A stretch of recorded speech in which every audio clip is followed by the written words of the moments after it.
Une nouveauté maintenant, une petite série que nous allons vous proposer régulièrement dans Occitanie Matin, les souvenirs, les mémoires de nonagénaires, souvent teintés d'humour, parfois de nostalgie, parfois aussi même d'émotion. Ils se prénomment Mam, Marina, Mamie Rose ou Tonton Benoît, ils ont entre 90 et 97 ans, des nonagénaires qu'a rencontré donc un jeune réalisateur de la région, Gabin Fuyot, et nous le recevons sur ce plateau. Bonjour Philippe. Bonjour. Bonjour Gabin. Alors, comment est née cette idée d'aller voir des nonagénaires dans leur maison de retraite? Alors cette idée, en fait, c'est une rencontre avec Mam, donc un des personnages de la série, que j'ai trouvé vraiment extraordinaire. Et en fait, en l'écoutant, ça m'a rappelé moi le rapport que j'avais avec ma propre grand-mère qui me racontait ses histoires, vu qu'elle venait d'Italie, elle arrivait d'Italie quand elle avait 6 ans. Et du coup, moi, je me souviens de ça, j'étais très friand de ces histoires. Et du coup, je me suis dit, bon, il y a quelque chose à faire. Donc, pourquoi ne pas aller... Faut pas perdre cette mémoire, c'est ça, ces souvenirs de notre temps, de notre siècle, c'est ça? Oui, c'est ça. Et puis, tout simplement, les écouter leur expérience.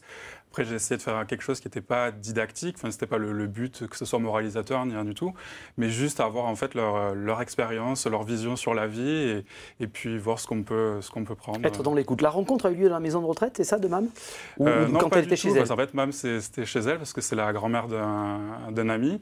Et du coup, la rencontre s'est fait comme ça. Gabin, pas forcément réalisateur au départ, hein. Pas forcément réalisateur. En fait, j'ai commencé par faire des études de lettres. Après, j'ai quand même fait l'ESAV à Toulouse, École supérieure d'audiovisuel. Et en fait, j'ai... Parti vers la communication après? Je suis parti vers la communication, c'est vraiment ce qui m'intéressait, mais justement de la publicité. Donc du coup, j'ai monté ma propre entreprise, Garéal. Donc ça fait déjà un petit moment quand même que je bosse sur Toulouse et dans la région pour des entreprises de la région. Alors on va découvrir le premier épisode aujourd'hui, on va vous en diffuser, il y a une vingtaine de modules. Premier épisode aujourd'hui, c'est Mam Rose qui nous parle de rhume qu'elle a eu et comment on les soignait à l'époque.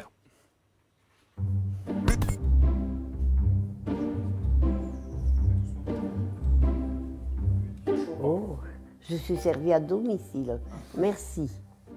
On ne trinque pas avec le café. Et on trinque, eh bien, la tienne. Ah ben dis donc, qu'est-ce que je ne fais pas à mon âge? Si je reste comme je suis, ouais. Mais si je suis malade, que je parte. J'ai que la vieillerie, c'est tout. Moi, j'ai eu une vie formidable. On n'était pas riches, on était des ouvriers. J'avais un mari formidable. Et je peux pas. Et maintenant, bon, il me manque. C'est tout. Ah ben moi, mon mari m'aidait beaucoup. Hein. Il n'y en a pas beaucoup qui faisaient ce que moi, il me lavait la cuisine par terre. Quand une fois j'ai gueulé, c'est pas toi à le faire. J'ai pas été malheureuse qu'il ne m'a pas manqué à manger, il ne m'a rien manqué. L'amour de ma mère, il m'a manqué. Ça ne marche pas. Et j'ai jamais été malade. Alors, un bon de maladie, je ne l'ai jamais pris. Hein. Un rhume, mais je ne me suis pas arrêtée de travailler pour un petit rhume. Ça serait maintenant, je m'arrêterais, mais là, non, écoute, oh, puis ça s'entend là. C'est maman. Non.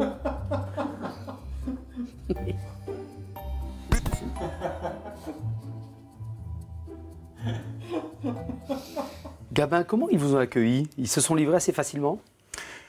Ben, très facilement, justement, c'est ce qui était étonnant, mais vraiment très facilement. Et là, en regardant Mam, je pense à elle qui justement nous regarde. Et c'est très marrant parce que du coup, en sachant qu'elle allait passer à la télé, elle nous avait dit, tu te rends compte, devenir une star à 97 ans quand même. Donc c'est génial, voilà, même pour eux, de passer à la télé et de voir les écouter, c'est top.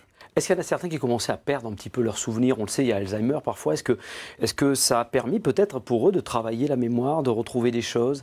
Oui, je pense, justement avec Tonton Benoît, que vous verrez prochainement, justement de devoir repenser, vu qu'il était dans le maquis, de devoir retrouver ses souvenirs. Et du coup, ça prenait un peu de temps pour formuler, retrouver, surtout qu'en plus c'est une époque difficile, donc peut-être un peu plus difficile justement de vouloir aussi, peut-être qu'ils ne voulaient pas trop se souvenir non plus. Ça leur a fait du bien? Bon, pas forcément Lors, mais ça leur a fait du bien quand même de... Si, ça leur a fait beaucoup de bien. Oui, si, de les écouter. Si l'écoute est importante pour eux. Alors, deuxième saison est lancée, ça a été lancé avec un appel au financement participatif. Oui, un appel Les mêmes personnages aussi?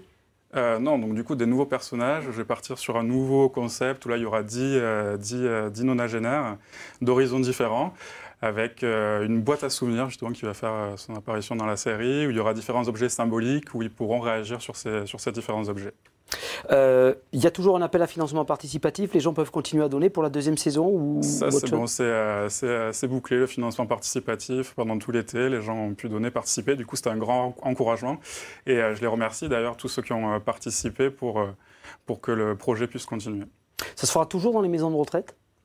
Alors oui, parce que là, il y a quatre participantes qui sont de la résidence Orpéac Rampel de Toulouse qui vont participer. Mais après, il y aura aussi pas forcément des maisons de retraite. Merci Gabin d'être venu présenter un siècle vous contemple sur Occitanie Matin. Nous diffuserons une fois par semaine donc un épisode en vous souhaitant d'aller très très loin dans ces séries.